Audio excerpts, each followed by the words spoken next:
আমি সামলে নেব, পুলিশ খুঁজছে জেনেও বলেছিল। প্রভাবশালী সিভিক ভলেন্টিয়ার সঞ্জয় আর.জি.কর হাসপাতালের তরুণ চিকিৎসককে ধর্ষণ ও খুন করার পরও অভিযুক্ত সঞ্জয় রায়ের মুখে কোনো ভয় নেই।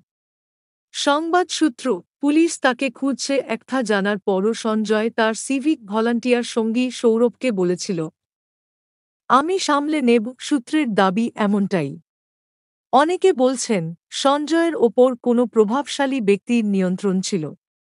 সে কারণে পুলিশ তাকে খুঁজছে জেনেও ভয় পাননি তিনি। পরিবর্তে তিনি আবার মদ পান করেন বলে সূত্রের দাবি। সঞ্জয় আগে থেকেই জানতেন যে পুলিশ তাকে গ্রেপ্তার করতে পারে। তবে এ নিয়ে তিনি চিন্তিত ছিলেন না, ভয়ও পায় না। ধর্ষণ ও হত্যার জন্য তার বিন্দুমাত্র অনুশোচনা ছিল না। গত ৯ তারিখ মারা যান ওই চিকিৎসক। ১০ তারিখে কলকাতা পুলিশ সঞ্জয়কে গ্রেপ্তার করে। সূত্র দাবি করেছে যে জিজ্ঞাসাবাদের শুরুতে সঞ্জয় দাবি করেছিলেন যে তিনি যখন ১০ আগস্ট ধর্ষণ ও খুন করেছিলেন তখন পুলিশ সিসিটিভি ফুটেজ পরীক্ষা করে।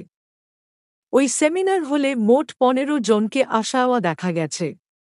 এর মধ্যে ছিলেন সঞ্জয় রায়ও। সূত্রের দাবি, বন্ধু সৌরভের এক আত্মীয়ের ভর্তির কারণে সিভিক ভলান্টিয়ার সেমিনার হলে গিয়েছিলেন।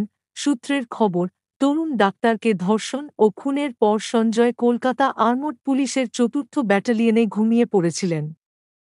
সেখানে তার থাকার ব্যবস্থা করেন কলকাতা পুলিশের এসআই অনুপ দত্ত।